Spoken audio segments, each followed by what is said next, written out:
This is TWiT. All right, 23andMe, which I have never used personally, but maybe for this reason. Maybe, yeah. So you may have heard, you may not have heard, that 23andMe data was stolen and given to hacker forums and sort of dispersed on the internet. It's important to understand that as far as we know, as far as 23andMe says they know, and as far as everything suggests, 23andMe was not breached, meaning that it was not some sort of hack of the company's servers, or that they gained access to the internal network or anything like that. But instead, this was your classic credential stuffing attack. For folks who don't know, that means that at some point, people's usernames and passwords from other sites were stolen and put onto the web, and then someone comes along and they stuff the credentials. They put username and password in over and over and over again to try to find one that lets them log in. And because people are still not listening to us about using a password manager, Do it. then it results in people being able to gain access to certain accounts. And here is where the problem comes in. 23andMe has a feature that I would now call a bug called DNA relatives. And what this is that the stories that you've heard about how somebody gets their DNA tested and then they find out that they've got an uncle that they didn't know they had, or a cousin, or maybe even a parent that they didn't know was, or they didn't know where they were, or whatever it happens to be. It's essentially an opt-in thing where I say, I want for my relatives who have 23andMe accounts, who are within a certain range of relation to me, to be able to see more about me as well. So let's say I have like a first cousin and they have a 23andMe account. I have a 23andMe account, and we both did our DNA profiles, and that's how we were matched as first cousins. My first cousin could go to my profile and learn a little bit about my background. So what was happening is, by gaining access to accounts through credential stuffing and then digging deeper through that DNA relatives feature, they were able to get even more information. What stuck out with the initial sort of publishing of data is that it seemed to be kind of targeted against Ashkenazi Jews. It was specifically DNA or I should say, not even DNA information, but information related, data related to this group. 1 million data points is how Wired puts it. And the data includes your name, birth year, your sex, and then kind of ancestry results that are pretty broad. So it would say things like broadly European or broadly Arabian. So it's important to understand that while this did happen through, again, credential stuffing, it was not such that suddenly someone has the entire DNA makeup of an individual or of any individual. I feel like if that had happened, it would be over. Yes, it would absolutely. You know what I mean? Yes. That would have been awful. You would have definitely heard about it. It would have been much worse. At the most, they've got kind of like the things that we can almost just see when we look at someone. I think you're pretty European.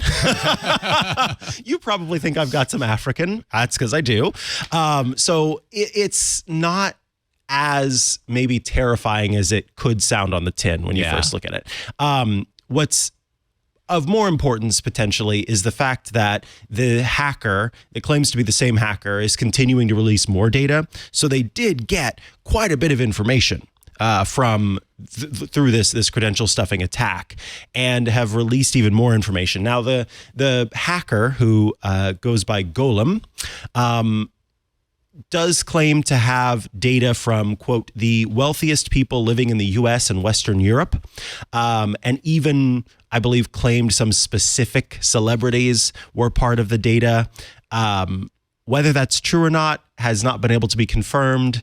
Whether this data is actually, I could say that I have, someone's information from 23andMe, but whether you can confirm that that is actually the data that belongs to that person or not. Right. Yeah. Because they call out Zuckerberg, Musk, Sergey Brin in the sample data that was provided. But yeah. Again, we don't know. And I don't think it would be in the best interest for Zuckerberg to confirm that, I did. Yeah, that is my idea. That's probably mine. Probably not going to happen. Yeah, no.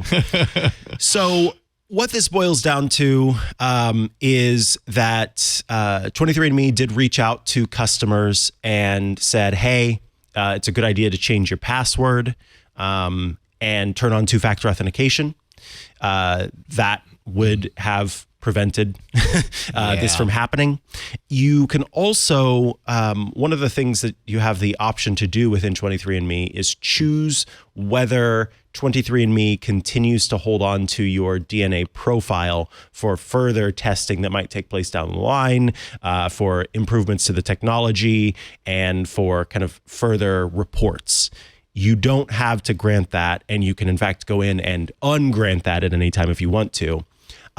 If you do have a concern about it being breached in more depth, I suppose is the best way to put that, and have that data actually stolen. But it honestly, I feel pretty good about the fact that the only way thus far a hacker or a bad actor has been able to gain access to 23andMe, because that there are so many attempts happening. For sure. And the only way that that's been able to happen is through credential stuffing, which is just like one of the most brute force methods of doing it. And if you have people whose password is 123 I eat pie, I don't know, then you're guaranteed to eventually find. Yeah, you're going to get somebody's get access to that. And it's only because you had that DNA relative thing turned on that they were able to get even a little bit more information about you. But they don't have, as far as my understanding and from the reports, the detailed percentages of the different data. It's just kind of the larger subsets.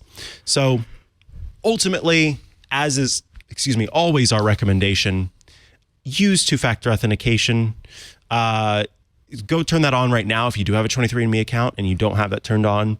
Consider changing your password just to be safe, and use a password manager, including our sponsor Bitwarden, which offers free password management to individuals. So might as well check it out and keep yourself safe if you have chosen to use one of these services.